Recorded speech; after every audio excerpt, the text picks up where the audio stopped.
아버지 하나님께서 영화로운 그의 이름을 우리에게 새기셨네. 영원을 사모하는 우리는 그 놀라운 은혜 안에서 진리를 노래하네. 아버지는 늘 신실하시며 모두에게 선을 이루시는 주, 사랑의 본이 되시니 같은 하늘의 집을 그리며 그리운 강가에서 진실한 노래를 부르자.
시편 23편 6절 말씀, 내 평생의 선하심과 인자하심이 반드시 나를 따르리니 내가 여호와의 집에 영원히 살리로다. 아멘. 우리 평생에 하나님의 선하심과 그 인자하심이 우리를 막 추격해서 쫓아와서 나를 막 따라다니고, 뭐가 하나님의 선하심과 인자하심이 막 따라다니면서 우리를 추격해가지고 우리는 가만히 있는데 막 선하심과 인자하심 막 따라와요. 추격하고 따라와가지고 우리가 여호와의 집에 영원히 살리로다 했습니다. 여호와의 집에 영원히 살리로라는 말은 하루 종일 교회에 앉아있으라 그런 말이 아닙니다. 그런 말이 아니라 여호와의 집 안에 있으면, 예수 믿는 사람들, 하나님을 믿는 사람들은 여호와의 집 안에 있다는 말이 무슨 말이에요? 안전하다는 말이고요, 그게 건강하다는 말입니다. 그러니까 너희가 하나님의 선하심과 인자하심이 계속 추격해서 너를 따라오게 되면 너 건강하게 될 것이다 하는 말이고요, 여호와의 집에 거하리로다 이 말은 하나님의 생명 안에 있을 것이다 그 말입니다. 하나님의 사랑 안에 있을 것이다 그 말이에요. 그러니까 하나님의 선하심과 인자하심이 막 쫓아오니까, 그러니까 하나님의 사랑 안에, 하나님의 집 안에 우리가 거할 것이다. 그게 천국이죠. 여호와의 집이 천국이란 말이에요. 그러니까 너희가 천국처럼 살게 될 것이다 그런 말이죠. 그러면 천국이란 말은 의와 평강과 기쁨이니까 기쁨으로 살게 될 것이다 그런 말이고요, 또 행복하게 살 것이다 그런 말이 되겠죠. 그죠? 천국은 행복이니까, 복이 있는 곳이니까 여호와의 집이 복. 그래서 하나님이 막 추격해서 우리를, 어떤 하나님이라면 좋으신 하나님, 사랑이 많으신 하나님이 막 따라온대요. 우린 가만히 있는데 막 주고 싶어서 막 따라온다는 거예요. 그 얼마나 행복한 일입니까? 그렇게 하면서 우리 보고 여호와의 집 안에 거하기를 원한다, 이렇게 끝까지 평생에 여호와의 집 안에 거하기를 원한다는 말, 행복하게 살기를 원한다, 너 건강하게 살기를 원한다, 너 하나님의 사랑 안에서 살기를 원한다, 너 생명을 얻고 살기를 원한다, 이제 그런 하나님의 빛 가운데 살기를 원한다. 어둠 말고 빛 가운데 살기를 원한다, 이제 그런 말씀이 되겠습니다. 요한복음 1장에 4절 말씀 보면요, 요한복음 1장 4절 말씀 보면 이런 말씀이 있어요. 뭐라고 되어 있냐면, 요한복음 1장 4절에는요, 그 안에 생명이 있었으니 이 생명은 사람들의 빛이라. 그러니까 이 생명이 뭐예요? 이 생명이 뭘 말하는 거예요? 앞에 보니까 말씀을 말하는 거죠. 말씀이 하나님이신데 그가 예수님으로 계신 말씀인데, 그 말씀이 생명이 있대요. 살아있다는 말입니다. 말씀이 살아있다는 말이에요. 그러니까 이런 성경책이 살아있다는 말에 막 글씨가 막 떠돌아다녀요? 그런 건 아니죠. 성경책이 떠돌아다닌다는 얘기가 아니라 이 말씀이 내게 왔단 말이에요. 내게 들어왔다. 이게 레마라는 말입니다. 레마로 내게 말씀이 들어오니까 그 말씀이 생명력을 가지고 생명이 있더라는 거예요. 살아있더라는 거예요. 레마로 말씀이 들어오니까. 그래서 요한복음 6장 63절에는 이 말씀이 곧 영이요 생명이라 이렇게 되어 있거든요. 영이요 생명이라는 이 말씀은 레마라고 되어 있습니다. 레마라는 말씀이에요. 여기 요한복음 1장 1절에는 로고스 말씀이고요. 그러니까 로고스 말씀이 하나님이에요. 그 말씀이 그대로 존재하면은 우리하고 상관이 없죠. 레마라는 것으로 들어오려면 어떻게 돼야 되냐면 생명이 있어야 된다는 거예요. 살아있어야 된다는 말이고, 살아있으니까 빛이 돼야 되는 거예요. 그래서 살아있다, 빛이다. 그러니까 어둠을 향해서 빛이 되고 사망, 죽음을 향해서 생명이 된다는 말입니다. 이게 말씀이 된다. 말씀이 이 책 자체로만 있으면 나에게 아무 의미 없지만, 이 말씀이 내 속에 들어오면 생명이 되고, 이 말씀이 내 속에 들어오면 빛이 된다는 얘기입니다. 그렇죠? 그러니까 어둠 가운데 있지 아니하고 빛 가운데 있다라는 얘기고요. 어둠이라는 얘기는 어떻게 사는 걸 어둠이라고 그래요? 어둠으로 산다? 어떻게 사는 걸 어둠으로 산다 그러죠? 비정상적으로 살면 어둠으로 사는 겁니다. 비정상적으로 살면. 사람이 이렇게, 저도 비정상적으로 살아봤거든요. 인간이 인간답게 살아야 되는데 인간이 인간답게 살지 못하는 게 있어요. 그런 게 비정상적으로 산다는 거죠. 근데 비정상적으로 살다 보면 막 기쁘겠어요? 여러분? 막 행복하겠습니까? 그렇지 않아요. 여러분, 비정상적으로 살아보지 않으신 분들이 주로 있으셔서 잘 못 느낄지 모르겠지만, 비정상적으로 살아보면 말이에요, 굉장히 불안합니다, 여러분. 그러니까 영적으로 어떻게 될지를 모르는 거예요. 갑자기 어떻게 될지 모르겠다, 이런 느낌이 들어오고, 그 다음에 이러다 지옥 가면 어떻게 하지? 이런 느낌이 오기 때문에 불안해요. 항상 비정상적으로 이렇게 살다 보면 불안합니다. 그게 어둠의 삶이에요. 비정상적으로 사는 게. 그러니까 쉽게 얘기하는 거예요. 이게 어둠의 삶이라는 건 비정상적인 삶이다. 그러면 빛의 삶은 어떤 걸까요? 정상적인 삶이죠. 정상적인 삶이에요. 그게 정상적인 삶은 빛의 삶이에요. 그러니까 합법적이고 빛의 삶이고 환하고 그러죠. 그러니까 환하다, 어둡지 않고 환하다, 빛이 있다 이 말이에요. 그러니까 정상적이란 얘기예요. 정상적으로 사는 사람은 뭐처럼 살아야 돼? 그러니까 사람답게 살면 되는 거예요. 아주 쉽죠. 목사는 어떻게 살아야 돼요? 목사답게 살아야 돼요. 목사가 목사답게 살지를 못하니까 힘들더라고요. 어둠 가운데 있더라고. 그런데 목사가 목사답게 살게 되면 지금은 말해요. 지금은 제가 참 누가 이게 비난하면 그 사람이 이상한 사람이야. 왜냐하면 목사가 목사답게 살고 있으니까. 목사가 목사답게 살아야 돼. 집사는요? 집사는 부동산 이렇게 기웃기웃 하라는 거예요? 집사는 집사는 집사답게 살아야 되는 거예요. 그죠? 그러니까 성도는 성도답게 살아야 되는 거예요. 그러니까 우리 교회 교인들은요, 우리 교회 교인답게 살아야 되는 거예요. 그러니까 우리 교회 교인들은 우리 교회 교인답게 살아야 되니까 우리 교회를 사랑해야 되고, 교회를 자랑스러워해야 되고요, 말씀을 사모해야 되고 이런 거죠. 그죠? 교인은 교인답게 살아야 돼요. 목사는 목사답게, 집사는 집사답게 살아야 돼요. 그러니까 이게 정상이란 말이에요. 그러니까 정상적으로 살면 그걸 뭐라 하면 빛의 삶이다 이렇게 말하는 거예요. 비정상적인 삶은요, 뭔가 숨겨야 돼. 뭔가 숨겨야 되니까 그걸 어둠이라 그러는 거예요. 밝아지지 않았죠. 이게 드러나지 않게 살려고 하는 거죠. 그런 삶을 위한, 그게 비정상이기 때문에 그렇습니다. 요한복음 1장 4절에 말하는 이 말씀이 어땠다고요? 생명이 있다. 그러니까 사망의 반대가 되어 있고 어둠의 반대인 빛이 되었더라. 이런 이야기를 하는 겁니다. 그러니까 어둠 가운데 빛이 오셨다는 얘기죠. 주님께서. 제가 아침에도 우리가 오후인가요? 오후에 성경 공부를 하면서 우리 같이 나눈 말씀들이 있는데요. 암을 예방하거나 또는 암을 걸렸는데도 고침받을 수 있는 방법이 있다는 얘기예요. 여러분, 연구 많이 했습니다. 저도 질병 있는 사람들 고민을 많기 때문에 연구를 많이 하죠. 근데 결론적으로 영적으로 보니까 이게 정신적이고 영적인 문제더라, 이 병이요. 그래서 지금은 수많은 사람들이 그런 병에 걸려 있다.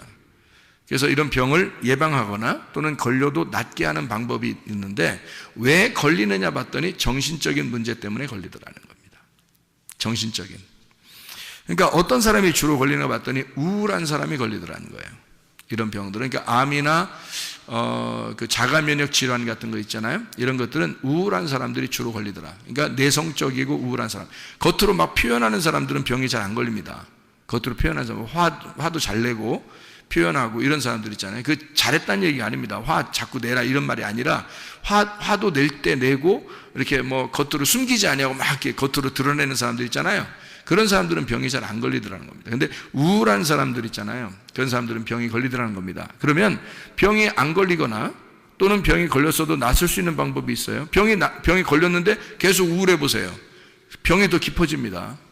그런데 이제 병이 걸리지도 않을 뿐만 아니라 병이 낫는 방법이 뭐냐면 밝고 명랑하게 살면 됩니다. 그러니까. 그죠? 반대잖아요. 그죠?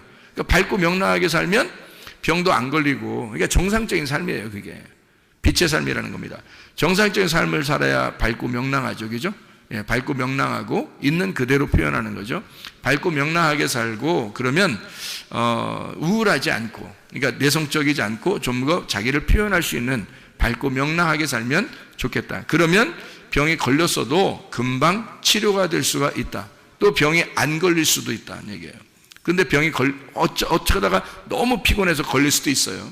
그러면 그것도 빨리 치료받는 방법이 뭐냐면 밝고 명랑해야 된다는 겁니다. 빨리 밝고 명랑한 것으로 바뀌어야 되는 거예요. 그러면은 치료받기가 쉽다는 겁니다.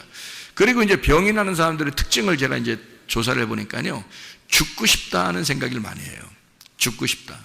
제가 이렇게 사람들을 조사해 본 결과 죽고 싶다. 아유, 나 그만 살았으면 좋겠어. 아프니까 그렇게 하기도 하고요. 또 안 아픈 사람들도 이 세상이 너무 이렇게 힘들어지면은 무슨 생각이 들어오냐면 죽고 싶다. 이런 생각이 들어와요. 이거 세상 살아서 뭐하나. 빨리 하나님이 날 데려. 그러니까 우리가 그리스도인이니까 자기가 죽을 수는 없으니까 하나님이 나를 데려갔으면 좋겠다. 이제 그런 생각들도 하거든요. 그러면 천국 가는 줄 알고. 근데 그게 여기 이 땅에서 어떻게 살았는지 그거 다 보는데 하나님이. 근데 죽고 싶다는 마음을 가진 게 그게 빛의 삶이에요? 어둠의 삶이지? 그 하나님이 보실 때 정상적인 삶이 아니잖아요. 비정상적인 삶이라고요. 근데 죽고 싶다는 그런 마음들을 막 가져요. 아유, 이렇게 살 바에는 내가 죽었으면 좋겠다. 아유, 그게 더 편할지도 몰라. 하나님이 날 데려갔으면 좋겠어. 자기가 죽으면 좀 그러니까. 그래서 자기가 스스로 이거를 이제 하나님 탈피해 보려고 이렇게 사는 것보다는 죽는 게 낫겠다. 이제 그런 생각들을 하게 되는데요. 절대 그런 생각 가지면 안 됩니다. 그런 생각을 가지면 속에 있는 유전자들이 어떤 생각을 하냐면요, 우리 주인이 죽고 싶대. 그러면 이 속에서 변질이 일어납니다. 그러면 속에 있는 병이 생겨요. 속에서요. 그게 암이 될 수 있고요, 자가면역 질환이 될 수 있습니다. 그래서 자기가 자기를 공격해 버리는 거예요. 이 속에서 주인이 죽고 싶어 하니까. 주인이 죽고 싶어 하니까. 그러면 우리가 이제 병이 안 걸리거나 또는 병이 났어도 빨리 병에 치료받는 방법이 있겠죠. 그럼 반대로 어떻게 해야 돼, 그럼? 살고 싶다 하면 되는 거예요. 살고 싶다. 막 도전적이고 진취적이고 뭔가 막 이루어내려고 하고, 뭔가 이렇게 막 활동적이려고 하고 이러면은 속에 있는 이제 T임파고 있잖아요. 그리고 유전자 이런 세포들이요, 막 우리 주인이 살려고 하니까 이게 막 움직이기 시작하는 거예요. 하나님이 처음부터 머리에서부터 발끝까지의 그 유전자 세포를 집어넣어놨습니다. 하나님이 그렇게 집어넣어놨다면 분명히 이 세포들은 우리를 위해서 존재하는 거예요. 하나님이 넣어놨는데 어떻게 움직이는지 우리 스스로 움직일 수 있는 게 한 개도 없어요. 우리 스스로 움직일 수 있는 게, 너 이렇게 움직여라, 너 저렇게 해라, 너 이렇게 해라, 이렇게 할 수가 없어요. 한 개도. 그러니까 연구하면 연구할수록, 내가 알아보면 알아볼수록 하나님의 신비로움이 놀랍더라는 겁니다. 하나님이 머리끝에 발끝까지 하나님이 다 주관하시게 만들어 놓은 거예요. 근데 그거를 주관하도록 그 주인으로서 살아가는 게 나예요. 그러니까 내가 우울하거나 죽고 싶다고 생각하거나 그러면 이 속에 있는 것들이 그렇게 움직여 버립니다. 근데 밝고 명랑해지면 이게 바뀌어 버려요. 좋은 쪽으로 바뀌어 버리는. 그러니까 병도 막 잡아먹는다는 거죠, 이것들이. 그리고 진취적이고 막 도전적이고 막 살려고 그러고 막 움직이고 그러잖아요. 그러면 막 움직여서 자기 속에서 우리 주인이 살려고 그래. 그러면 막 움직여줘요. 그럼 이게 활성화되는 거죠. 이게 자동적으로 치료될 수 있도록 시스템을 그렇게 만들어 놓은 게 우리의 신체더라는 거죠. 하나님께서 해놓으신 게. 그러니까 사람이 스스로 이걸 할 수 있다면, 사람이 뭔가 이렇게 움직일 수 있다면 말이에요, 그럼 이렇게 하고 저렇게 다 할 수 있지만 안 그래. 한 개도 못 움직입니다. 하나님이 다 자동적으로 이 속에서 움직일 수 있도록, 우리의 생각이나 우리의 정신을 통해서 이게 움직일 수 있도록 만들어 놨어요. 생각하면 이게 연구하면 연구할수록 그런 놀라운 신비들이 있더라.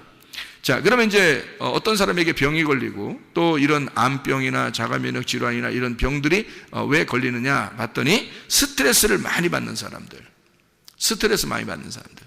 그 스트레스 안 받는 사람 있어요, 없어요? 없어요. 스트레스 다 받아요. 근데 그 스트레스를 극복하는 사람이면 괜찮은 거죠. 근데 스트레스를 받았을 때 스트레스를 극복 못하는 사람이 주로 우울한 사람이에요. 내성적인 사람들, 겉으로 표현을 못하는 사람들. 누가 막 뭐라 하잖아요. 스트레스 받잖아요. 그러면 이 사람이 그냥 다 받아요. 받아가지고 가만히 있어요. 그러니까 이 속에서 문드러지는 거야. 속에서 화가 나죠. 억울하고 화가 나고, 자기는 잘못한 거 별로 없는데 속에서 막 이게 두근두근거리고 이렇게 되는 거죠. 저도 그런 거 당해본 적이 있는 것 같아요. 그러니까 이런 스트레스를 이렇게 받게 되잖아요. 자기도 모르게 속에서 균형이 깨집니다. 그러니까 어떤 병이 나올지 몰라요. 겉으로 표현 나오는 것은 속에서 병이 생겼기 때문에 나오는 거예요.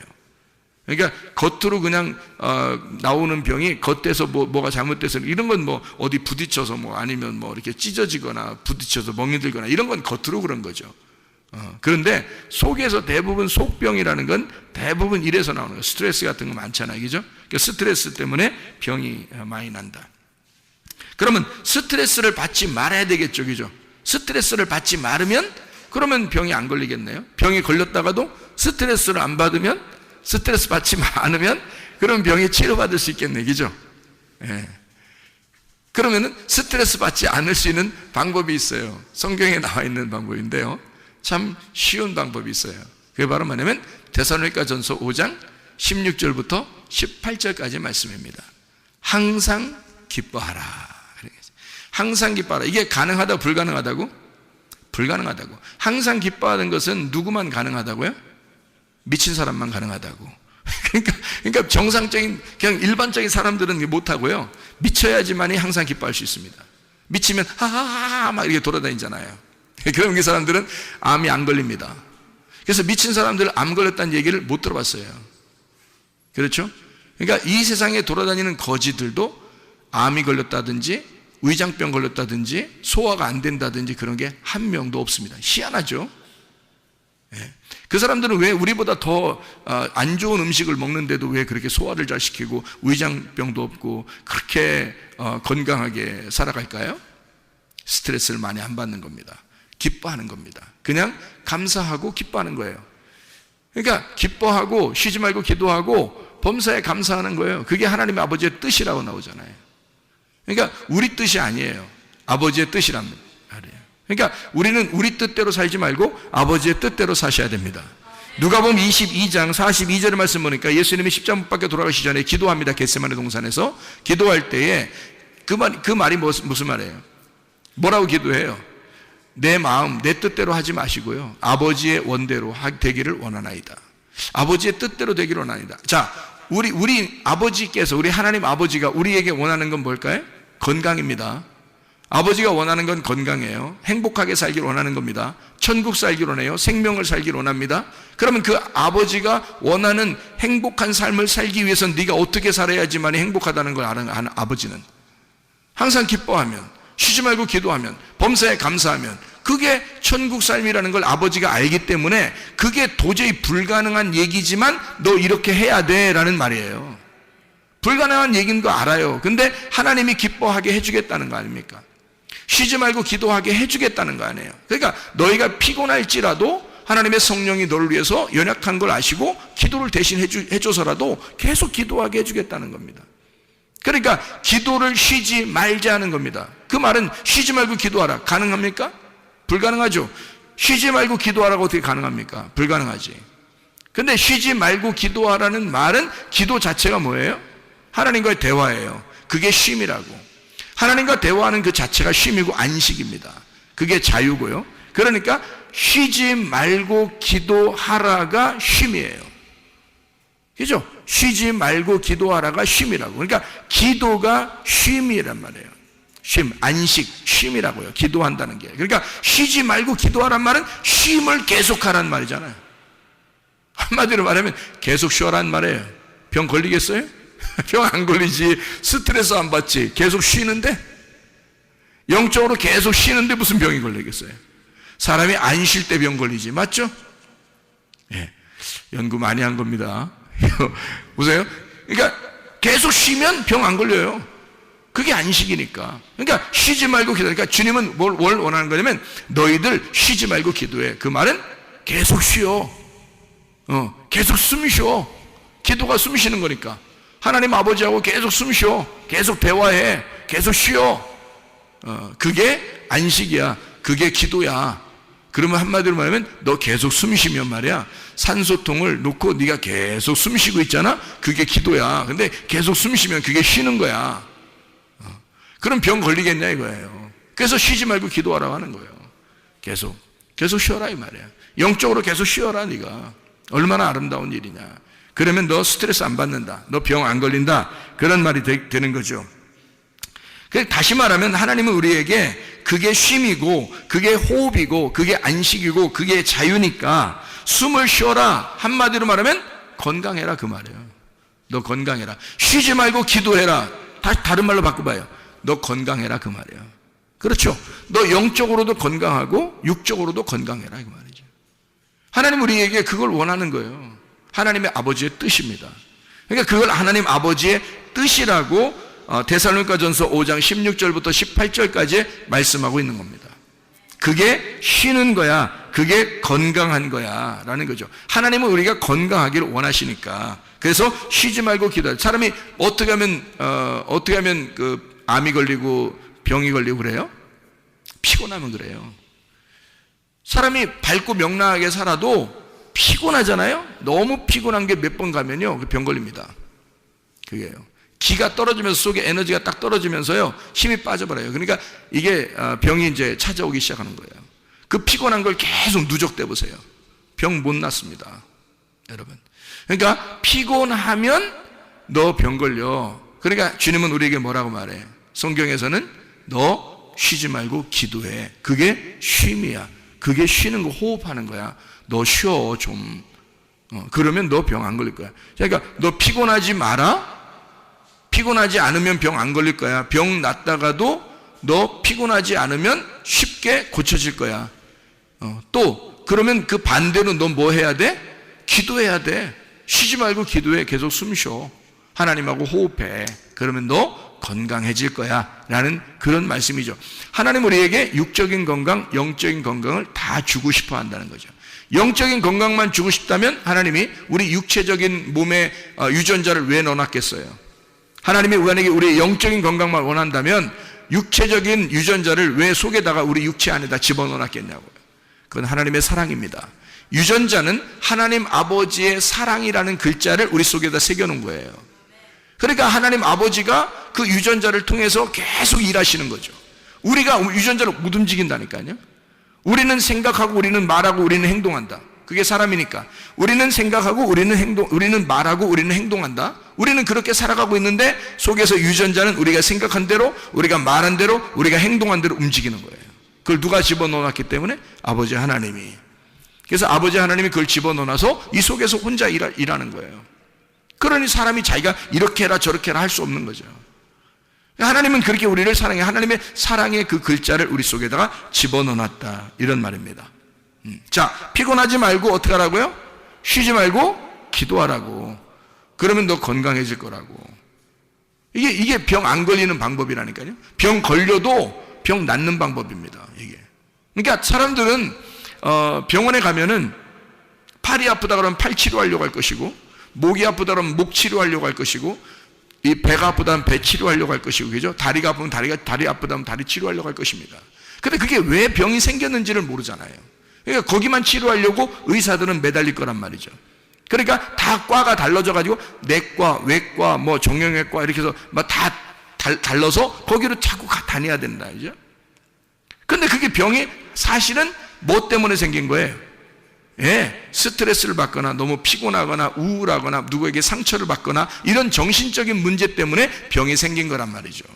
병의 원인은 알고 보면 그런 것이었다. 그래서 이런 것들을 우리가 조심해주면, 그리고 항상 기뻐하고 쉬지 말고 기도하고 범사에 감사하게 되면, 그러면 아버지의 뜻대로 살게 되면 정상적으로 살게 되고 기쁘고 행복하고 빛이 온다. 그러면 우리는 건강하게 살 수 있다. 영적인 건강, 육체적인 건강도 받을 수가 있다. 이런 얘기입니다. 자, 그러면 범사에 감사하라고 주님 아버지의 뜻이라고 했는데 반대되는 게 뭘까요? 그러니까 감사하라고 했는데 반대되는 게 뭐예요? 원망, 불평, 짜증, 교만입니다. 원망, 불평, 짜증, 교만 이런 것들이 우리에게 있으면 어떻게 돼요? 그러면 이 사람은 틀림없어요. 병 생깁니다. 병 없던 병도 반드시 생겨야 하고 병이 있으면 더 깊어집니다. 틀림없어요. 원망, 불평, 짜증, 교만. 왜냐하면 유전자가 그렇게 변이를 일으키기 때문에 그래요. 유전자는 내가 생각한 대로, 내가 말한 대로, 내가 행동한 대로 속에서 움직이기 때문에 그랬어요. 그러니까 이것이 의사들, 유전자학을 가리키는 의사들이 하는 얘기들이에요. 그것 때문에 병이 온다는 그 원인을 지금에서야 현대의학에서 밝혀낸 겁니다. 그 전에는 이런 얘기들이 별로 없었다는 거죠. 그러면 생각해 보세요. 내가 생각한 대로, 내가 말한 대로, 내가 행동한 대로 이 유전자가 변이돼서 병을 일으킨다면, 자, 원망, 불평, 짜증, 교만 이거 없애버리고 범사에 감사하게 되면요, 있던 병도 없어져. 그리고 병도 안 생기는 거죠. 생각을 해보시라고요. 왜냐하면 속에 있는 유전자가 내 생각과 내 말과 내 행동을 따라서 움직여주니까. 하나님이 그렇게 만들어 놨으니까 우리 속에다가. 어린아이들에게 더 발달되어 있고 이게요, 점점점 자라나면서 이게 자기 생각들이 너무 많아지면서 이게 점점 약화되어 있습니다. 어린아이들이 더 발달이, 그래서 어린아이들이 더 건강한 거예요. 이게요. 어린아이들은 순수하니까 자기들 생각 없이 그냥 막 자기들은 놀고 운동하고 그냥 뭐 먹고 이렇게 하는데 속에 유전자는 계속 활동하고 있단 말이죠. 좋은 유전자들이. 근데 어른들은 점점 자기 생각이 점점 많아져요. 특별히 뭐 검사 한번 받아가지고 아유 큰일 났다 나 이런 병 걸렸대. 그러면 이제 그 다음부터는 낫기 힘든, 이제 뭐 푹 쓰러져 버려요. 다리 힘 탁 풀려버리고 이렇게. 응? 그러면 누가 일으켜? 혼이 벌써 다쳤는데, 혼이 상처를 입었는데 누가 일으켜 그 사람을? 성경에도 나와 있는 얘기인데 너희의 혼이 망가졌는데 어떻게 누가 너를 일으키겠느냐 이거야. 그거예요. 범사에 감사해. 원망, 불평, 짜증, 교만 하지 말고 범사에 감사하라. 이거는 범사에 감사하라는 말도 불가능한 얘기예요. 그럼 범사에 감사하라는 얘기는 누가 감사를 만들어주겠다는 거야. 하나님이 너 감사만 생각하게 되면 감사할 일들을 만들어주겠다는 얘기 아닙니까? 그렇죠? 그러니까 이게 그래야 가능한 거니까. 범사에 감사하라 그러면 뭐 하라는 거예요? 그 범사에 감사하게 되면 야, 이래도 감사 저래도 감사. 나 솔직히 말해서 저요 옛날에 병이 있었거든요. 근데 하나님 앞에 내가 회개하고 은혜를 받고서 병이 고침받았거든요. 그 병이 고침받고서 내가 하나님 앞에 이상하게 그냥 감사해요. 감사할 일들을 막 생각해요. 그러면 지금 막 감사할 일들을 막 그 1초 단위로 감사할 일들이 계속 있어서 내가 감사할까요?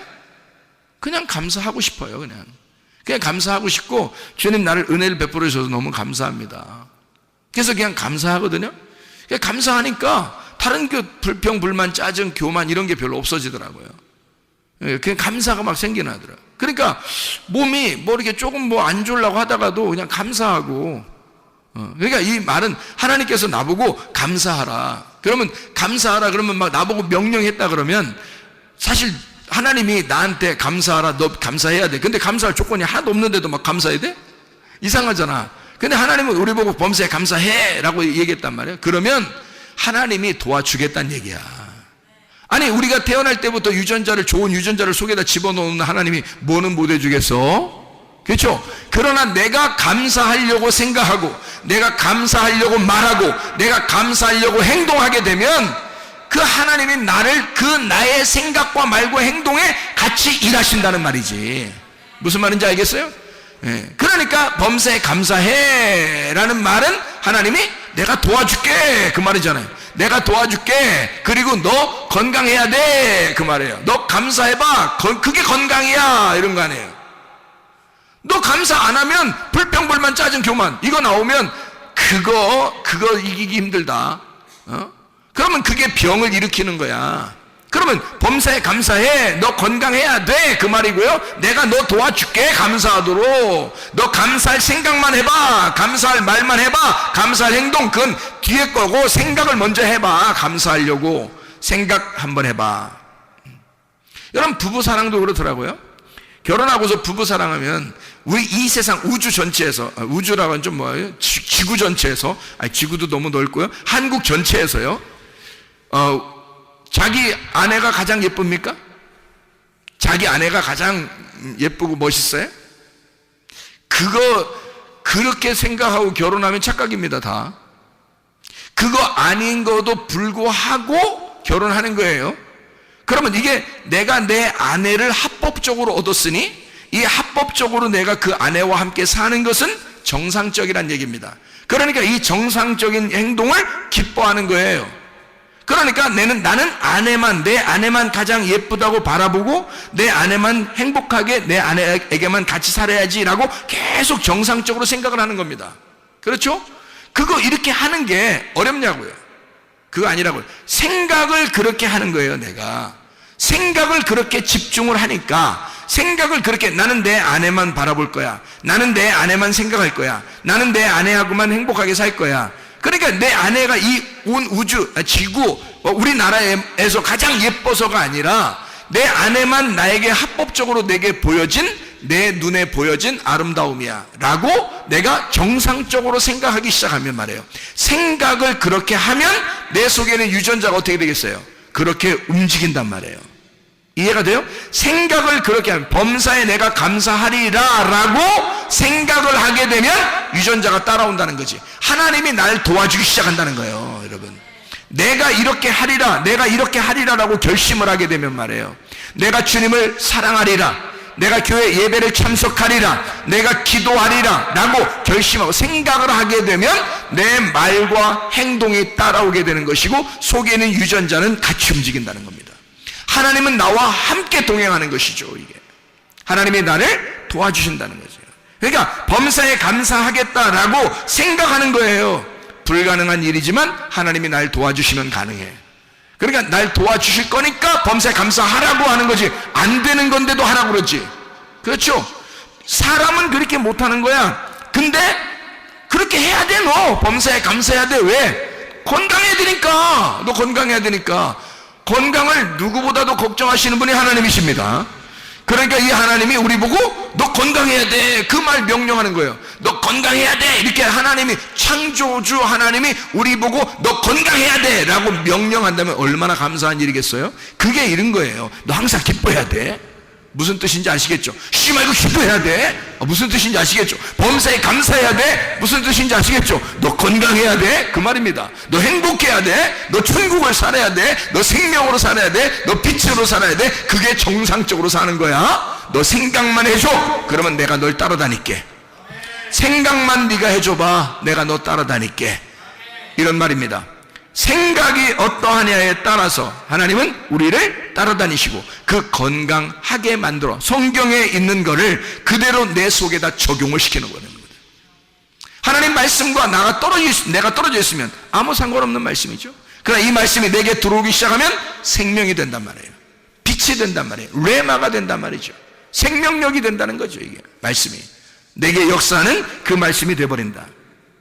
자, 사람이 이렇게 살다 보니까 병이 나는 것도 가지각색인데, 어떤 사람이 병이 나나 봤더니 너무 바쁘고, 사람이 정신없이 살다 보니까 병이 났다는 사람들이 참 많습니다. 내가 인생 정신없이 살다 보니까 참 병 났네. 그러니까 병 낳고 나서, 병 나고 이제 병원에 딱 입원해서 누워 있으면 무슨 생각이 들어오겠어요? 그 사람들은. 내가 입원한 사람 병원에 이제 가서 이렇게 병문안 가잖아요? 그러면 그 사람들 중에서 많은 사람들이 이런 얘기를 합니다. 뭐라고 얘기하냐면, 내가 정신없이 살아서요, 이렇게 병이 났어요. 내가 미리 좀 알았으면 좀 쉬엄쉬엄 할 걸 그랬어요. 내가 정신없이 살았습니다. 너무 바쁘게 살았어요. 이러다 보니까 병이 났습니다 라는 사람들이 꽤 많더라고요, 여러분. 왜 정신없이 살아요, 그럼? 정신없이 살면 안 되겠죠. 정신없이 살면 그러니까 뭐 걸려요? 병 걸려. 그리고 또 병 걸리고 난 다음에도 정신없이 살면 병이 안 나서. 하나님 우리에게 뭘 줬어요? 정신을 줬는데. 그러니까 뭐 차리고 살아야 돼?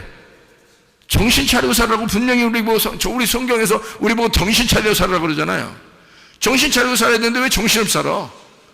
그러니까 정신 좀 차리고 삽시다. 우리가 정신 차리고 살면 될 거 아니에요? 건강할 거 아니에요? 너희도 정신 차리고 살아라. 하나님 우리에게 정신을 주시고 그 맑은 정신을, 맑은 하나님의 영을 우리에게 주신 것은 너 정신 차리고 살아라는 얘기 아니야. 그럼 정신 차리면 어떻게 된다는 얘기야? 건강하다는 얘기야. 너 정신 차리고 살아. 그 말은 너 건강해야 돼, 그 말이에요. 그럼 정신없이 내가 요즘 정신없는 것 같은데 너 그 병 걸려.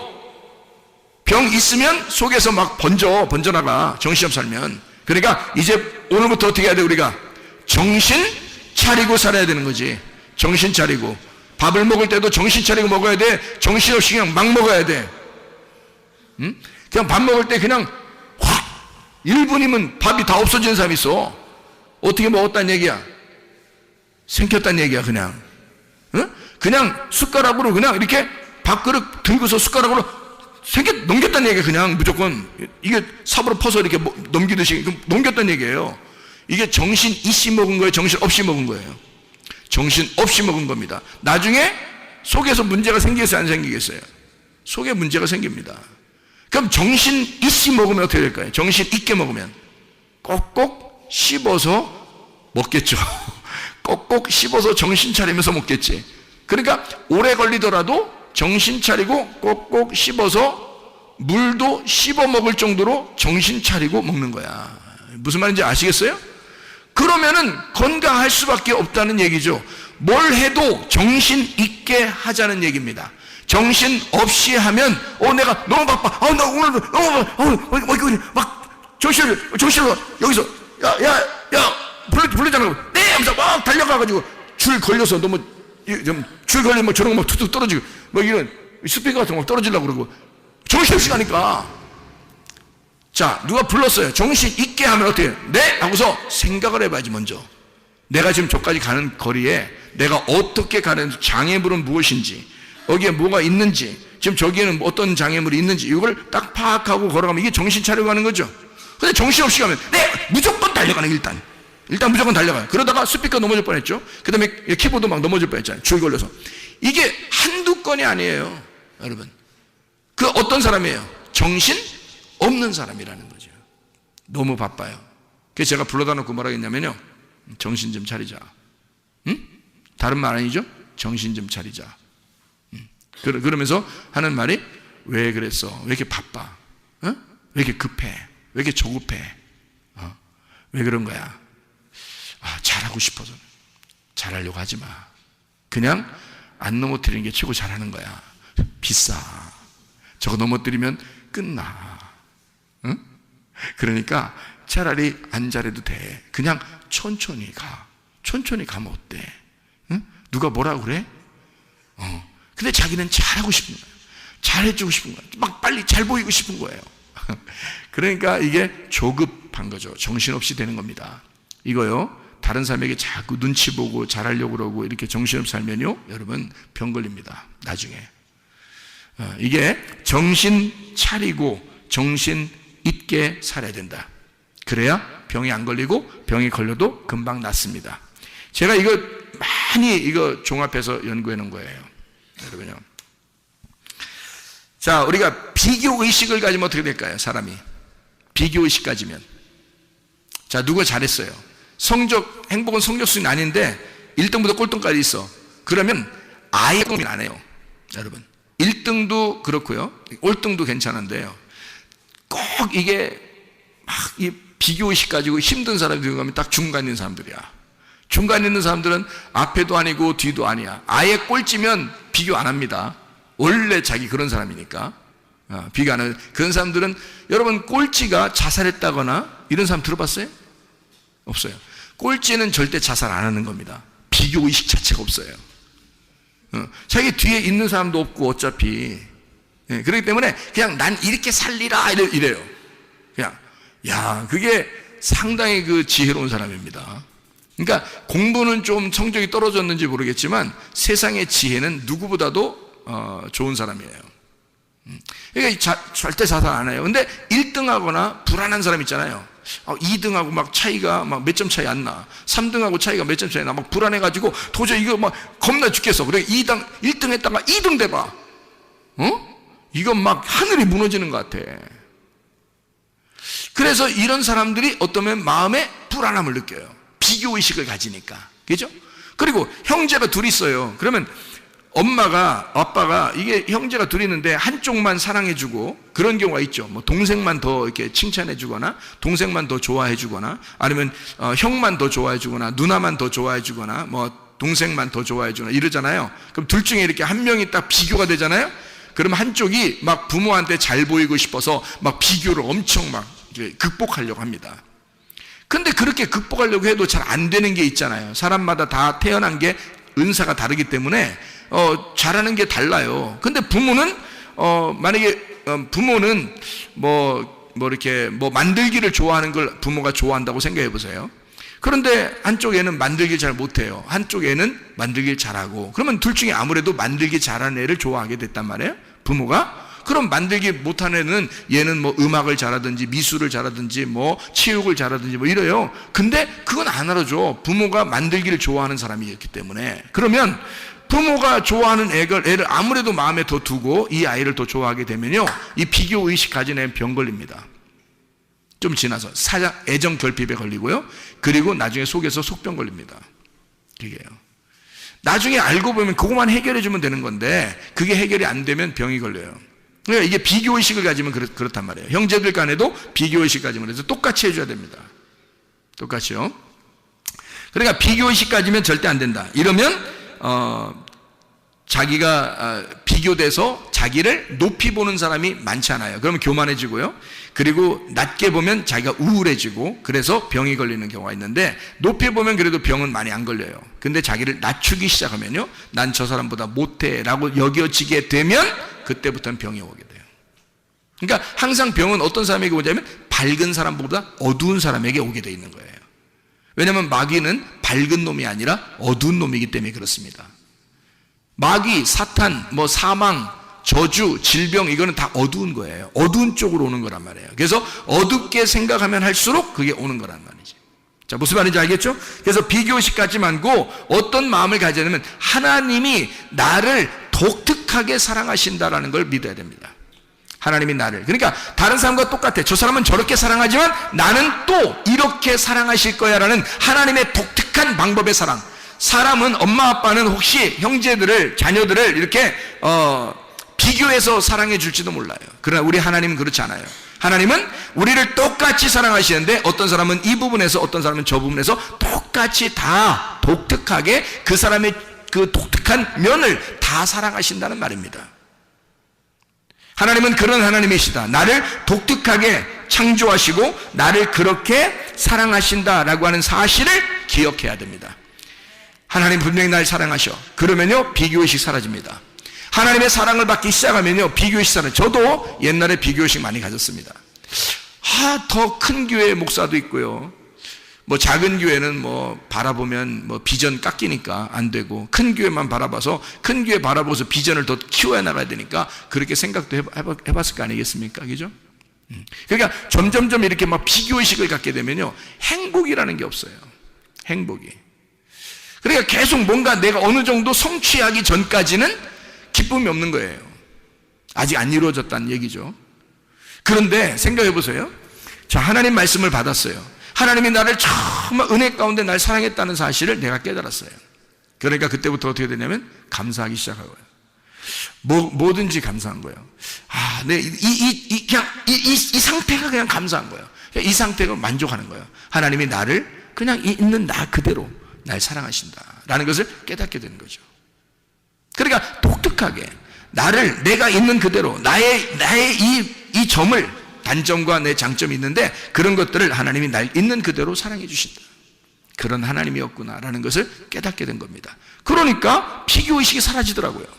하나님은 그 사람은 그 사람대로 사랑하시고 나는 나대로 사랑하시는 하나님이시다 라는 것을 내가 깨닫게 된 거죠. 이걸 여러분이 알게 되면 비교의식이 사라지게 되겠죠. 자, 사람이 또 병이 왜 생기고, 병이 생기면 왜 잘 안 낫냐면 미워하면 그렇습니다. 미워하면요. 하나님은 근데 우리 보고 반대에 뭐라 그래요? 용서하고 사랑하라 그럽니다. 하나님 자체가 뭐니까요? 사랑이니까. 요한에서 4장 8절 16절 말씀 보니까 하나님은 사랑이시다 이렇게 돼 있죠.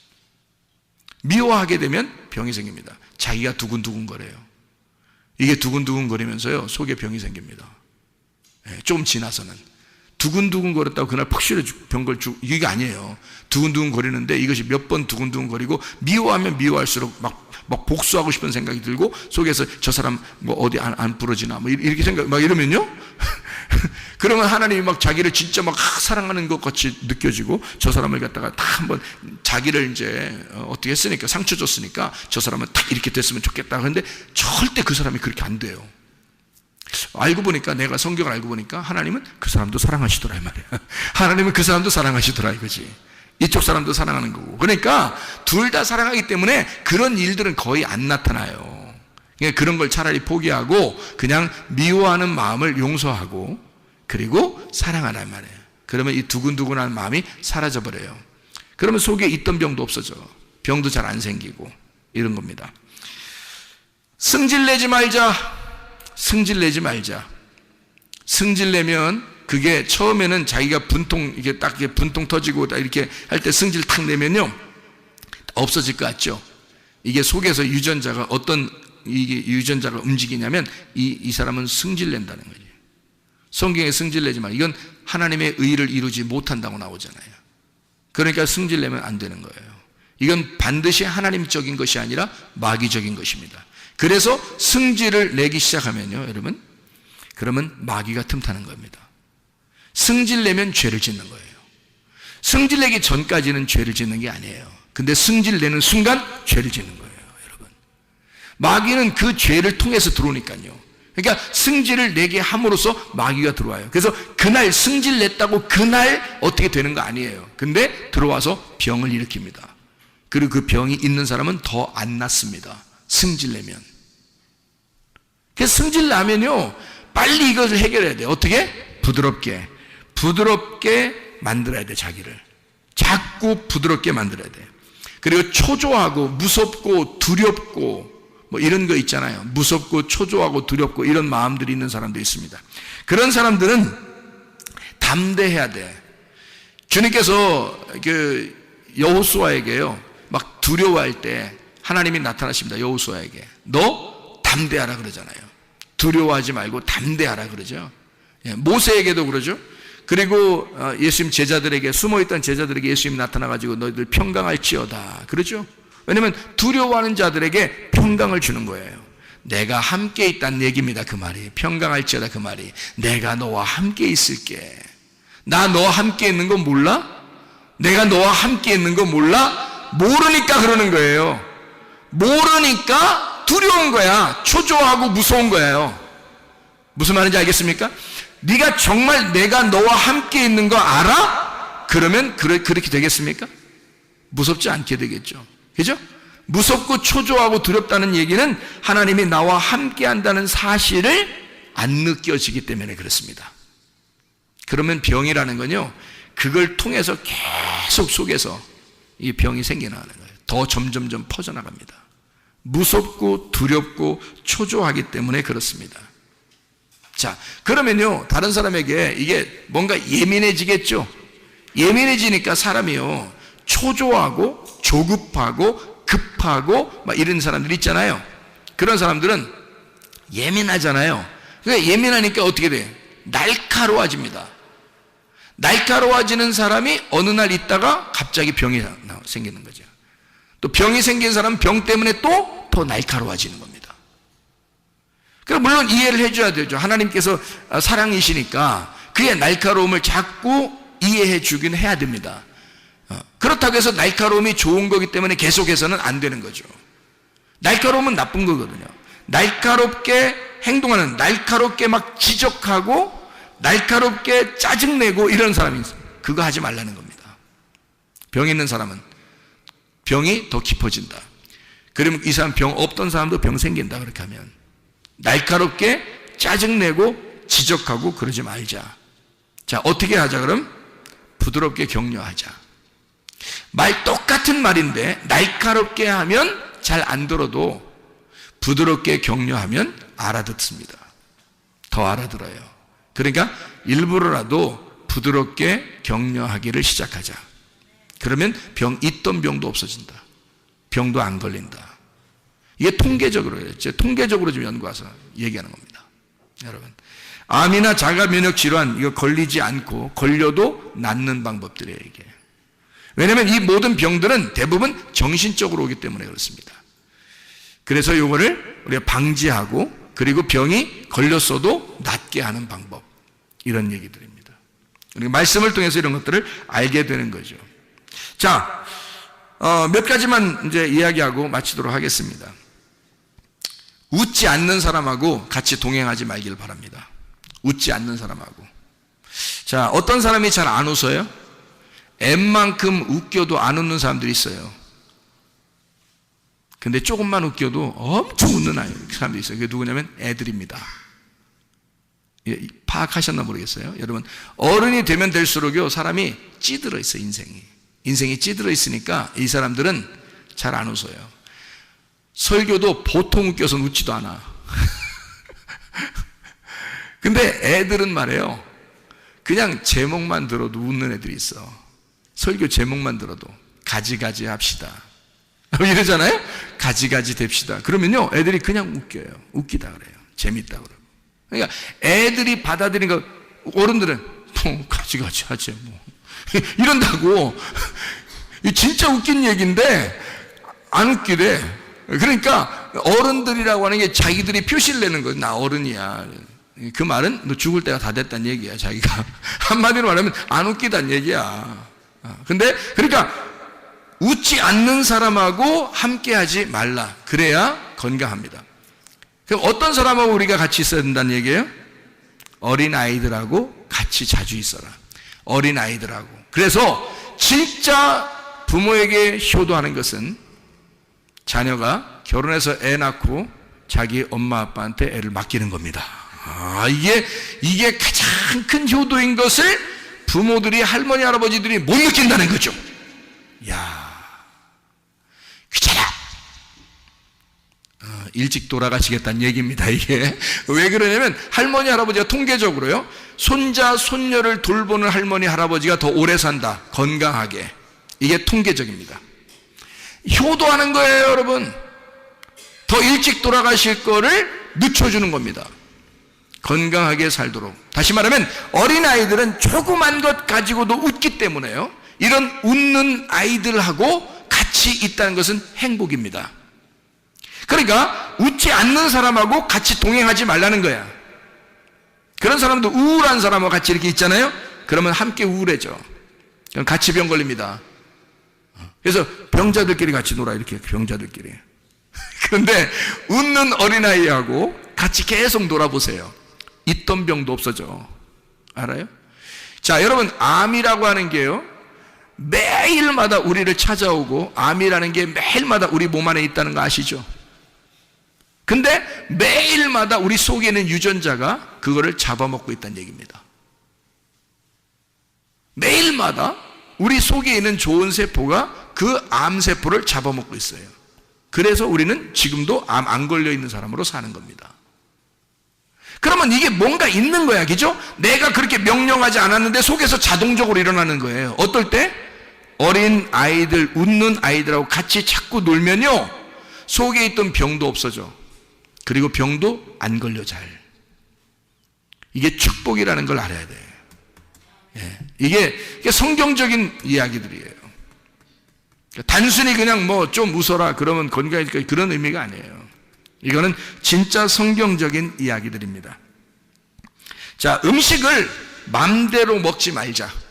음식을 병 걸리지 않으려면 음식 맘대로 먹지 말자. 다시 말하면 음식을 가려 먹자. 자, 어떻게 가려 먹느냐가? 자, 햇빛도 가려서 쬐야 된다. 공기도, 산소 가려서 자꾸 마셔야 된다. 좋은 산소를 마셔야 되겠죠? 그리고 물도 자주 마셔야 한다. 그죠? 음식 가려 먹어야 됩니다. 또 운동도 가려서 해야 됩니다. 자기에게 맞는 운동을 찾아서 자꾸 운동을 해야 되겠죠. 그렇게 움직이는 거예요. 그러니까 이런 음식을 가려 먹고 운동을 자주 함으로써 자기가 건강해지겠죠, 그죠? 그러면 엉뚱한 음식을 먹으면요, 병 걸리게 돼 있습니다. 암이라는 한자에 음식 많이 먹어서 그렇다는 글자가 써 있다 그러죠, 그죠? 음식 잘못 먹어서 그렇다. 그러니까 암은 무조건 사람들이 생각할 때는 음식 잘못 먹어서 그런 병이 걸렸다라고 생각하는 사람이 있어요. 그렇지 않습니다. 잘 생각해 보세요.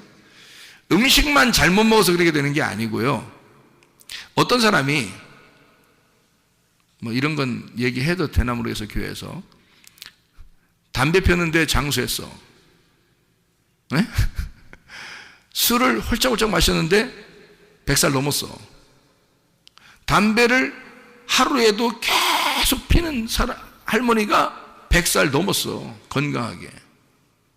그럼 어떻게 얘기할게요, 여러분이 어떻게 얘기할게요?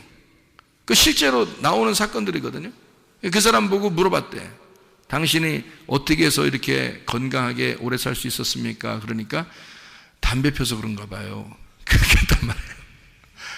근데 담배를 피고서 오래 못 사는 사람도 있어. 그죠? 그러면 여러분 뭐 어떻게 하겠어요? 여러분 어느 쪽에? 기독교인이니까 아무래도 담배는 하지 말아야 되겠죠. 왜냐하면 속에다가 그리스도인이, 이 몸은 그리스도의 몸인데 여기다가 연기를 갖다가 이렇게 집어넣어서는 안 되겠죠. 만약에 이거를 집어넣는 게 원래 하나님의 뜻이라면 이 콧구멍을 밑으로 내놨겠어요, 위로 내놨겠어요? 굴뚝을 위로 내놨겠어, 밑으로 내놨겠어? 원래 이게 담배를 먹는 것이 우리 그리스도인들이 원래 피는 것이었다면 이 굴뚝은 반드시 위로 돼 있어야 되겠죠, 그죠? 그런데 밑으로 내놔서 이게 벌써 아닌 거야. 담배 같은 거 피면 안 된다는 얘기지, 그죠? 근데 담배를 피워도 왜 그렇게 되냐면 이 사람들은, 그 사람은 기쁘게 한 거예요. 근데요, 대부분 담배 피는 사람들이 어떨 때 담배 피나요? 담배 하나 줘봐. 진짜 힘들어. 야, 담배 하나 줘봐. 담배 힘들 때 암덩어리를 먹고 있는 겁니다. 암덩어리를 먹고 있는 거야. 그렇다는 거예요. 실제로 의사가 밝혀낸 것입니다, 여러분. 그러니까 이게 음식을 맘대로 먹지 마라. 음식을 가려서 먹어라. 건강하게 음식을. 그러니까 함부로 아무거나 막 먹어서는 안 된다 이 말입니다. 그런데 그거를 어떤 식이냐면 그 음식만 먹어서 그렇게 된 것이 아니다. 그럼 뭐냐? 마음의 문제였단 얘기예요. 마음에. 그러니까 마음에 괴로움이 있었기 때문에 독한 음식이 들어갔을 때 그게 플러스 돼가지고요. 이게 유전자가 변이를 일으키기 시작했는 거예요. 속에서. 그래서 암이 걸린 거란 말입니다. 이것도 의사들이 밝혀냈습니다. 희한하죠? 여러분, 요즘 의학이요 대단히 발전했습니다. 여러분. 자, 그러니까 이제 평상시 아시겠죠? 어떻게 해야 되는지. 뭐가 더 중요하다 그러니까 우리의 정신, 우리의 마음이 더 중요하다. 성경에 모든 근원은 마음에 있다라는 게 딱 맞는 얘기입니다. 여러분. 그러니까 그 마음에 괴로움이 있는데 음식이 들어가면 다 변이를 일으킵니다. 근데요, 마음에 즐거움이 있는데 음식이 들어가면 기쁨으로 바뀝니다. 희한하죠? 그러니까 문제는 마음, 그 정신에 있었던 거란 얘기예요. 자, 놀랍죠? 그래서 여러분, 중동에 있는 이스라엘 백성들하고요, 그 중동 지역의 사람들은 음식을 어떻게 먹는다? 우유하고 고기는 절대 안 먹는다. 우유하고 고기는 섞어서 절대 안 먹는다. 왜? 우유는 우유대로 먹고요, 고기는 고기대로 따로 먹습니다. 나중에. 그러니까 고기를 먹었으면 우유 안 먹고 우유는 나중에 먹어요.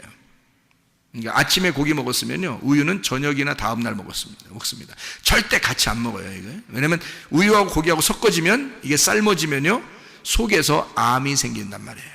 암이. 그거를 밝혀냈어요. 이스라엘 의사들이.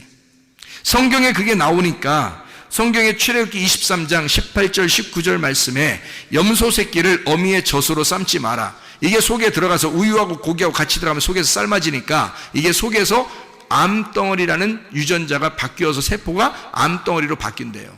그거를 밝혀냈어요. 이스라엘 의사들이요.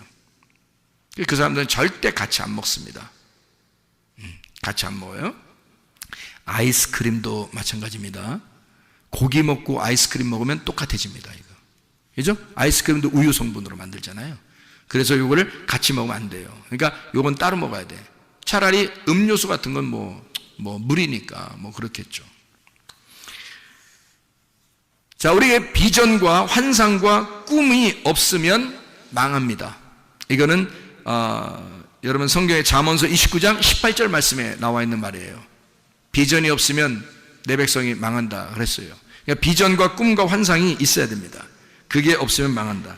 다시 말하면 뭔가 미쳐 있으면 살아간다는 겁니다. 여러분과 제가 어떤 미친 사람이 밖에서 미친 사람이 암 걸렸다는 얘기 없다 그랬죠? 그러니까 미친 사람들은 암이 안 걸립니다. 거지들도 암 안 걸립니다. 다시 말하면 마음이 편합니다. 이 사람들은 생각을 안 해요. 다른 생각들을. 그래서 그런 거예요. 그러니까 우리가 뭔가 한쪽에 막 이렇게 쏠려서 뭐가 열정적으로 그 하나를 이렇게 집중하게 되면요, 다른 병이 안 생깁니다. 그게 열정이 살아있다는 얘기예요. 꿈과 비전과 환상이 살아있다는 얘기입니다. 그러면은 뭐 하나에 미쳐서 살아간다. 다시 말해 우리가 딴 데 미치지 말고 기도에 미치고 예배에 미치고 찬양에 미치고 하나님께 미치고 그러면 하나님께서 우리에게 더 건강하게 해주신다는 거예요. 이왕이면 그리스도인이니까 그리스도인답게 살아가는 것입니다. 그러면 우리 건강도 하고 하나님도 기뻐하시고 우리도 기쁘게 살아갈 수 있고 그렇게 될 수 있는 거죠. 우울한 노래를 듣지 말자.